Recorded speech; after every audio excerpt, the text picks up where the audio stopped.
Sebelum kita ngobrol dengan tamu kita hari ini, mohon untuk di-subscribe Project Dewa Channel ini dan jangan lupa untuk bunyikan loncengnya, klik like and share, dan yang pasti juga semoga hari ini obrolan kita akan memberikan manfaat untuk kalian ya.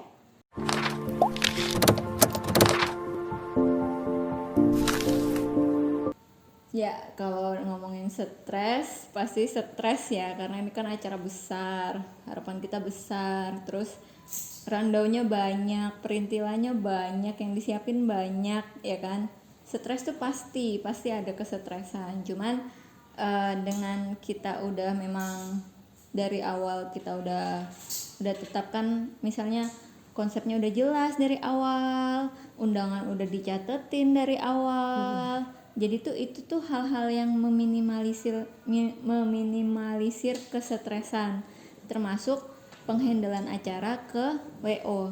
Jadi kita kan nggak perlu tuh, kalau ke keluarga pasti nggak enak kan Mbak ya. Betul.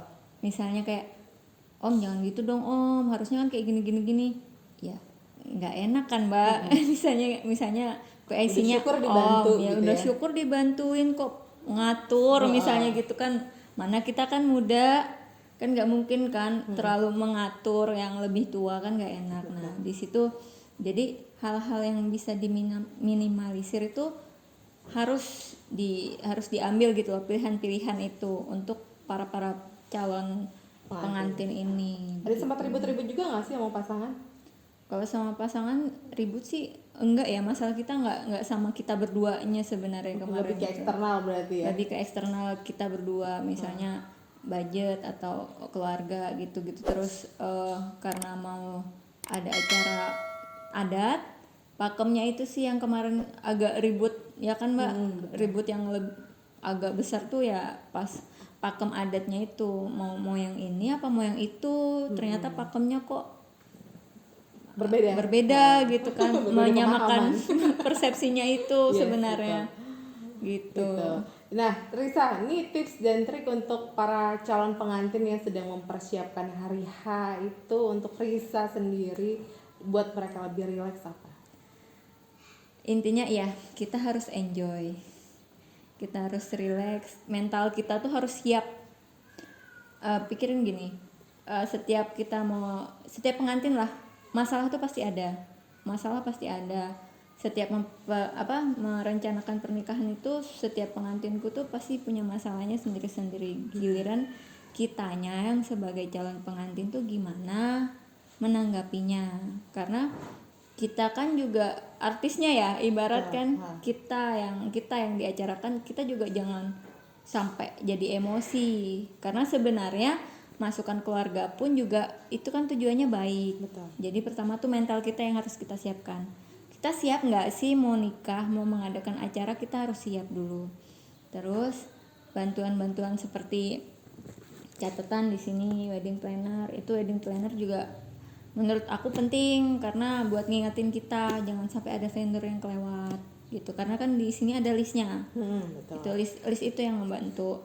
Terus habis itu kalau misalnya kita mau meminimalkan budget, berarti kita yang harus ekstra tenaga dan pikiran. Betul. Tapi kalau kita nggak mau ekstra tenaga dan pikiran, berarti budgetnya pasti lebih tinggi. Begitu, karena yang memikirkan orang lain. Misalnya wedding plannernya gitu kan, kita tinggal aku mau ini mau itu gitu doang kan. Jadi kan yang mikirkan pihak wedding planner, bukan kita. Tapi kalau kita mau ngepresin budget di situ, berarti kita yang harus ekstra research. Benar, ke vendor. Iya, harus banget meluangkan waktu. Kita nggak bisa mau kitanya enak tapi juga budgetnya dipres. Itu hati-hati juga. Kalau misalnya kita mau enak budget dipres, kita harus tahu juga detailnya apa, kok harganya bisa dipres. Itu dia kasih penawaran kadang-kadang apa kan aja. Tergiur nih penawarannya murah banget gitu kan, tapi murah, begitu gitu. lihat breakdownnya kadang-kadang tidak memperhatikan detail breakdown yang didapat apa aja. Jadi setiap ketemu vendor ingat bawa kertas sama pulpen, jangan bawa handphone aja. Jadi ditulis dealsnya apa aja, dan misalnya pun nanti dikirimkan misalnya dalam bentuk PDF ya, penawarannya kan bisa gitu kan Mbak. Misalnya kita bisa ketemu ulang atau telepon, rinciannya ini gimana, kita tetap tulis rinciannya, karena itu yang pakemnya kita dealnya sama vendor apa aja gitu, supaya nanti pas pada acara kita tuh kayak gimana ya, kita nggak kaget sama penambahan biaya Di luar. di luar yang kita mau. Misalnya oh paketan ini murah, udah dapat video foto dan lain-lain bla bla bla misalnya gitu, ditanya lagi video fotonya dapat yang kayak gimana, apakah dapat beauty suit atau enggak, Ya, atau beauty candid suit makeup enggak, candid gitu. candid makeupnya apa pas resepsi aja atau dua-duanya misalnya gitu. Kalau seandainya mau akad juga ada candid, itu nambah berapa misalnya, begitu. Jadi hal-hal itu sih yang penting. Jadi catatan tuh penting, catatan pas kita ketemu vendor itu penting buat juga kita sama-sama tahu dealnya apa aja. Kan bisa juga kan pihak vendor tuh lupa misalnya, Iya, ya kan. bisa jadi konsul kali ini dealnya ini, begitu konsul ketemu lagi kemarin apa ya dealnya ya. Iya, pas kita ngomongin apa ya, kan kadang dengan kita ngobrol gini, kadang vendor juga menawarkan yang di luar dari dia tawarkan misalnya kan, misalnya kurang lebih apa gitu kan. Tapi kalau nggak dicatat, hilang deh kesempatan misalnya diskon misalnya apa gitu kan. Oke, benar. Gitu. Oke, kita terima kasih banget ini sudah sharing. Tapi Iya. belum selesai ya, karena kita masih membahas masalah baju pengantinnya Risa yang laris banget ya. Ya, jadi kita cukup mengenal Risa Aristiara sebagai desainer muda ya Samarinda yang berbakat, ya kan. Dan dia adalah Risa ini dengan brand Ristiara Dress itu adalah salah satu brand premium yang dimiliki oleh Samarinda untuk baju pengantin. Karena servisnya juga premium. Ya, kita mau tanya dulu nih, dari kapan itu mendirikan Ristiara Dress ini, kapan sih mulai berdiri? Kalau Ristiara Dress sendiri sebenarnya Ristiara itu udah dari aku kecil Mbak ya, dari aku umur 2 tahun itu udah ada Ristiara, udah ada Ristiara. Ristiara Taylor dulu. Oh, oke. Karena Yang menjahit. menjalankan adalah Yang menjalankan mama. Mama, oke. Jadi Ristiara Taylor. Terus pas aku SD berkembang jadi ada LPK Ristiara. Oh, LPK. Ya, LPK Oke. Ristiara. Berarti Jadi menerima pelatihan juga ya. tuh pelatihan menjahit dari nggak bisa sampai bisa. Tuh pokoknya keluar dari Ristiara pasti bisa.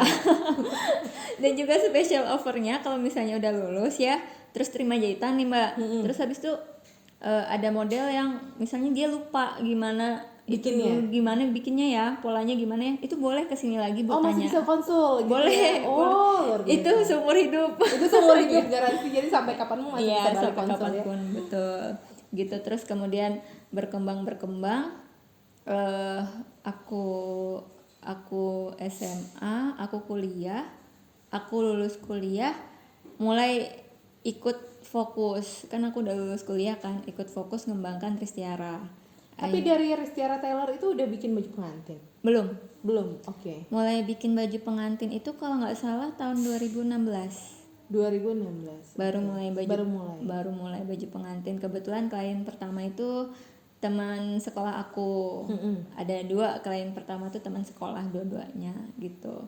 Ya terima kasih banget udah mempercayakan Hari besarnya gitu kan. akhirnya kita juga jadi berani untuk ekspansi jadi Besar. vendor wedding kan. Tadinya kan cuma nerima pakaian kondangan ini, terus pakaian biasa-biasa hari-hari gitu aja, belum berani ambil wedding karena kan lebih lebih menantang kan, lebih berat kayak tantangannya. Benar. Ya, berarti itu menerima pembuatan gaun pengantin itu sudah Risa bergabung dan fokus ya. Udah. Basic pendidikan terakhir apa sih Risa?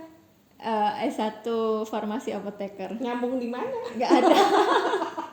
Tapi itulah hidup. Jadi SMA sekolah apoteker, terus balik lagi ke dunia baju pengantin. menjahit. Payet memayet ya kan? Betul, payet memayet. Karena ya itulah hidup kan pilihan Mbak ya. Kita harus memilih, menimbang-nimbang mana yang sebenarnya passion kita atau sebenarnya nilai kita tuh kita bisa lebih memaksimalkan tuh di mana sih? Oke. Ya kan setiap orang punya jati dirinya kan Betul. Mbak, punya hal yang bisa kita kembangkan lagi sampai maksimal. Ada yang memang mentoknya di situ aja, Oh, misalnya iya, gitu. Oke. Nah, berarti itu dari klien pertama adalah dua sahabatnya Risa. Teman sekolah. Langsung dapat banyak orderan kan? Iya, itu tahun 2017 langsung banyak orderan. Habis teman sekolah itu. Habis itu banyak orderan, alhamdulillah sampai sekarang sih. Melihat inspirasi untuk bikin gaun-gaun pengantin itu gimana? Nah, kalau itu lebih ke kita diskusi. Oh, oke. Kan kayak tadi, setiap pengantin pasti punya dream Wedding weddingnya. dream. Iya. Ya kan? Nah, jadi kalau misalnya ada pengantin yang memang all out, misalnya menyerahkan, terserah deh Riz, aku yang penting pengennya modelnya gini, warnanya ini, misalnya gitu.